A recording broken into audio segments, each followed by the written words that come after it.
आज मैं आप लोगों से बात करूंगा कि बिल ऑफ एंट्री में अगर आप FTS certificate benefit notification claim करते हो तो क्या क्या चीज़ इनपुट करना है। ठीक है, तो ये पहले 2020 में 17 सितंबर 2020 में ये एक एडवाइजरी निकला था कि 34/2020 एडवाइजरी नंबर।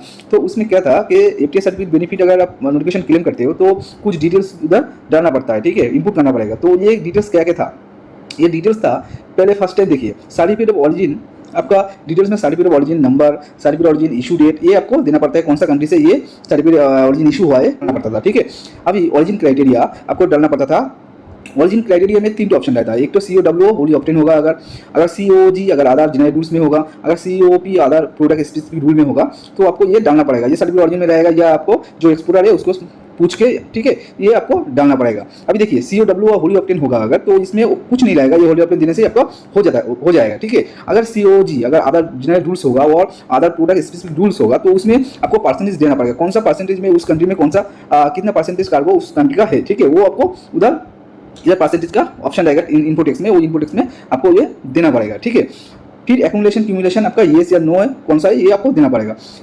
अभी एक्यूमुलेशन और क्यूमुलेशन क्या है, एक्यूमुलेशन क्यूमुलेशन ये चीज़ है, अगर आप समझ लीजिए अदर कंट्री का कुछ मटेरियल लेके उस कंट्री में आप बना के फिर उसको एक्सपोर्ट कर रहे हो, वो बेनिफिट देके। ठीक है, तो ये अगर होगा तो आपको येस करना होगा। अगर ये उसी कंट्री का 100% कार्गो रहेगा, होली ऑप्टेन रहेगा तो ये आपको नो करना है। ठीक है, अब ये तो गया 2020 में ये निकला था, ये 3 ऑप्शन आपको बिल ऑफ एंट्री से डालने से आपका bill of entry number generate हो जाता था। 2022 ये एडवाइजरी नंबर 13 28 सितंबर 2012 में एक नोटिफिकेशन निकला है। ठीक है, ये नोटिफिकेशन जो एडवाइजरी है, ये एडवाइजरी में बोला गया है कि पहले तो 2020 में जो था वो तो रहेगा। ठीक है, अभी एडिशनल कुछ इस डिटेल्स इनपुट करना है बिल ऑफ एंट्री फाइल करने के टाइम, अगर नोटिफिकेशन आप क्लेम करते हो तो। ठीक है, तो ये वो क्या है, उसमें सर्टिफिकेट ऑरिजिन जो आपको बोला गया है, ठीक है, अभी जो बोला है वो सेम ही रहेगा।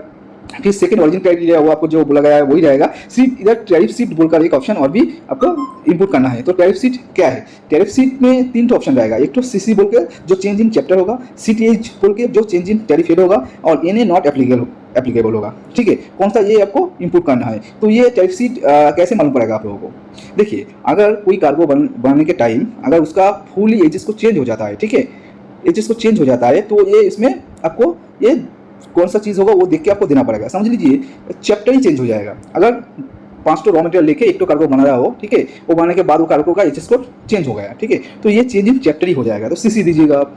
अगर चेंज इन टैरिफ हेड, पहले जानना पड़ेगा टैरिफ हेड क्या है। देखिए 8 डिजिट का हम लोगों का हार्मोनाइज्ड कोड होता है जो एचएस कोड होता है, 2 डिजिट आपका चैप्टर बोलता है, फिर 2 डिजिट और फिर 4 डिजिट टोटल हो जाता है उसका टैरिफ बोलता है। ठीक है, फिर 2 डिजिट ऐड करने के बाद वो चैप्टर टैरिफ हेड हो जाता है, और फिर 2 डिजिट ऐड करने के बाद चैप्टर टैरिफ साबित हो जाता है। ठीक है, तो आपको अगर पूरा चेंज हो जाएगा एचएस कोड तो ये चेंज इन चैप्टर कर दीजिएगा। अगर वो माल कार्गो बढ़ने के बाद वो सिर्फ टैरिफ चेंज होगा, ठीक है, और सेम रहेगा सब कुछ, तो CTH दे दीजिएगा। अगर टैरिफ चेंज नहीं हुआ, साबेट जो है वो चेंज हुआ और कुछ चेंज नहीं होगा तो आप नॉट एप्लीकेबल दे दीजिएगा। ठीक है, ये ऑरिजिन क्राइटेरिया हो गया, और एक तो ऑप्शन नया इनपुट हुआ टैरिफ शीट, ये हो गया। अभी एक्यूमुलेशन क्यूमुलेशन और पहले बोल चुका हूँ, ठीक है, ये से नो जो होगा आप दे दीजिएगा।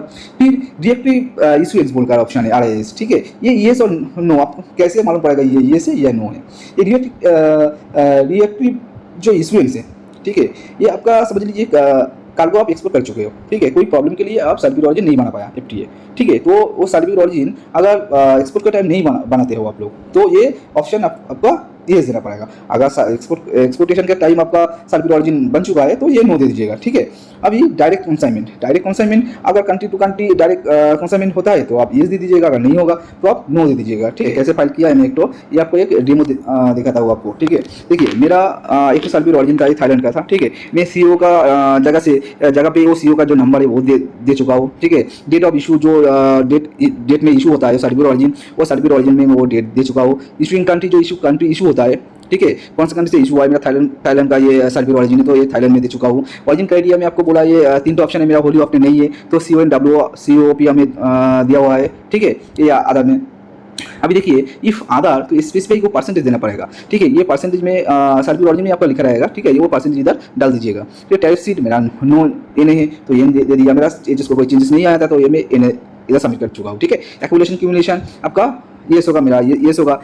मेरा 98% उसी कंट्री का है, दूसरा कंट्री से वो इंपोर्ट करके फिर वो ब्लेंड किया है, तो मैं ये येस दिया हुआ हो, ठीक है। और फ्रॉम 1B वो एक्सपोर्टेशन के टाइम वो एक्सपोर्टर आपको सबमिट करेगा, उसमें ये भी ये लिखा रहेगा सर्टिफिकेट ऑरिजिन में भी, नीचे नीचे देखिएगा तो ये टिक रहेगा, ये एक्यूमुलेशन और एक्यूमुलेशन जो भी है, और नहीं रहेगा तो आप नो कर दीजिएगा, ठीक है। रिट्रैक्टिव जो इशूएंस है ये मेरा 3 डेज़ के पहले इशू हो गया था सर्टिफिकेट ऑरिजिन, तो ये मैं नो दिया हुआ इधर। और मैं हम लोग मेरा जो कंसाइनमेंट है ये डायरेक्ट कंट्री टू कंट्री आ रहा, तो ये डायरेक्ट कंसाइनमेंट में दिया है, ठीक है। इसके बाद सेव करके ये और जो डिटेल्स डेवलपमेंट टीम में होता है वो डेवलपमेंट टीम में वो डिटेल्स देके फाइल कर चुका है, मेरा ये डेवलपमेंट नंबर भी जनरेट हो गया है। बहुत सारा चीज़ ऐसा दिखा जा रहा है कि अभी बहुत सारा नेगेटिव आ रहा है, ठीक है। अब अगर ये इस डिटेल्स को आप फुलफिल नहीं करेगा, इनपुट नहीं करेगा, तो आपको ये नेगेटिव आएगा, ठीक है। तो ध्यान रखिए, ये देख के आप कर लीजिएगा कैसे सर्टिफिकेट ऑरिजिन, इनका डिटेल्स आपका ये बेनिफिट का क्लेम का जो डिटेल्स आपको फिलअप करना है, ये फिलअप आप देख के भी वो आप कर सकते हो। कोई भी डाउट आएगा, कोई भी ये आपका जानकारी है इसके बारे में, तो आप मुझे कमेंट्स में लिख सकते हो, मैं आपको जितना जानता हूँ आपको हेल्प करूँगा, ठीक है।